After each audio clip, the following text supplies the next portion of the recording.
Allora, come sono messi su questa diciamo cosa? Due cose, Marotta. Sul piano politico intanto c'è l'esplicita adesione di Zaia, e Zaia è il capo di una maggioranza di coalizione e non credo che qualcuno voglia andare a casa per non seguire il Presidente della Giunta, quindi sarà una scelta di responsabilità, quantomeno di governo del Veneto, perché sfiduciare il governatore su una scelta politica così importante che lui ha annunciato di sostenere a spada tratta, senza se, senza ma, mi pare un gesto molto grave e non credo che tornino indietro.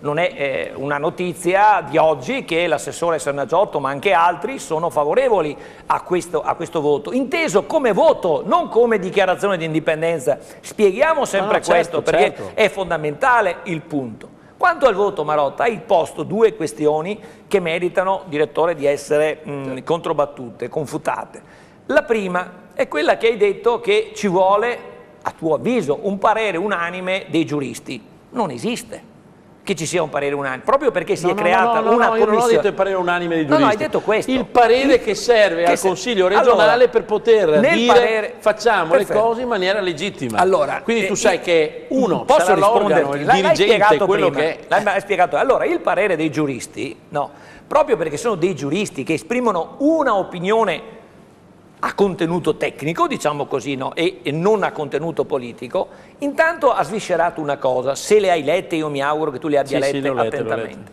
Ha sviscerato una cosa, che se tu gli poni la domanda e se la sono posta, io avrei preferito che avessero risposto in modo più compiuto e più chiaro a questa, e secondo me se avessero risposto a quella avrebbero anche finito di dare il parere, che era questa. Mi dite voi, giuristi, se è vietato o non è vietato tenere il referendum secondo le norme del diritto interno e internazionale cui l'Italia si rifà? Sì o no? Questa, amico, è una domanda alla quale inevitabilmente giuristi seri, dico seri, che ragionano di scienza e di coscienza, possono rispondere solo no, non è vietato.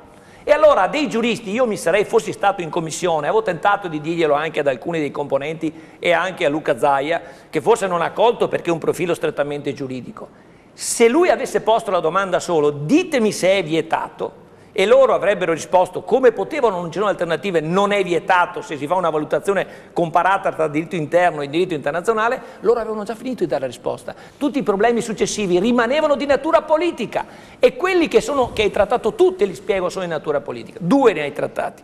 Quello della commissione giuristi che non può essere unanime perché doveva rispondere solo se è vietato o no, perché nel diritto, viva Dio, tutto quello che non è vietato è consentito, altrimenti siamo nelle dittature. Allora se i giuristi all'unanimità avrebbero risposto come un giurista serio di scienza e di coscienza risponde che non è vietato, allora tutto quello che non è vietato nel mondo del diritto è consentito. Bisogna vedere come attuarlo e qua sono d'accordo, è un passaggio delicato e difficile. Come attuarlo in un contesto italiano dove c'è anche l'articolo 5 della Costituzione che dice che l'Italia è una indivisibile? E qua sono d'accordo a confrontarmi con gli esperti. Ma posso anche dire un'altra cosa, nel momento in cui gli esperti mi hanno risposto che non è vietato, loro non hanno più parola, perché la parola è di sovranità, altrimenti neghiamo anche la sovranità, viva Dio. E allora il popolo che cos'è? Ci va bene quando ci sono le elezioni per prenderlo a raccogliere voti e non ci va più bene invece quando deve essere incaricato di assumersi la responsabilità di scegliere il proprio futuro. E questa è una cosa molto grave di democrazia, di libertà dico. I giuristi potevano fermarsi alla domanda, dire noi rispondiamo se è vietato o no, poi vediamo come, e qua è l'altro aspetto, il come. Il come tu aggiungi una cosa giusta come problema, e io ti do la risposta, quella delle spese, siccome c'è un po' di pusillanimità, non voglio soggettivizzare la questione da parte dei consiglieri perché dicono caspita, se votiamo una legge, poi si viene tenuto un referendum, e la Corte dei Conti, perché ragionate secondo uno schema italiano, comprensibile anche, ci viene a chiedere poi il rimborso, io tiro fuori di tasca mia, che sono su 6 milioni di euro che può costare il referendum, che sono chiamato a tirare fuori 100.000 euro. Una roba del genere, che vuol dire lo stipendio di un anno.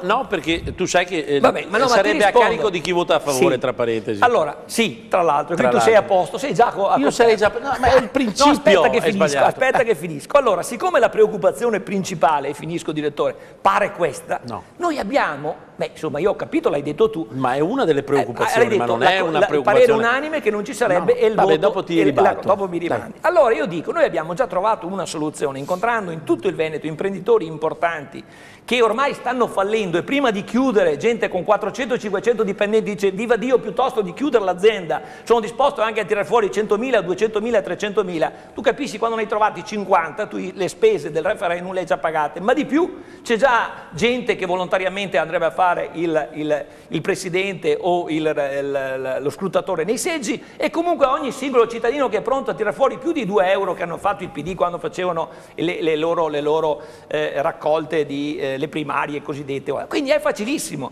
Noi abbiamo già creato uno strumento, ti do anche un'anticipazione così il direttore lo sa, con un notaio per creare un comitato il quale si fa carico di sostenere tutte le spese del referendum, un comitato che interessa imprenditori, cittadini e chiunque fa. Quindi è una cosa che sarà risolta completamente, nessun onere a carico dei veneti, solo di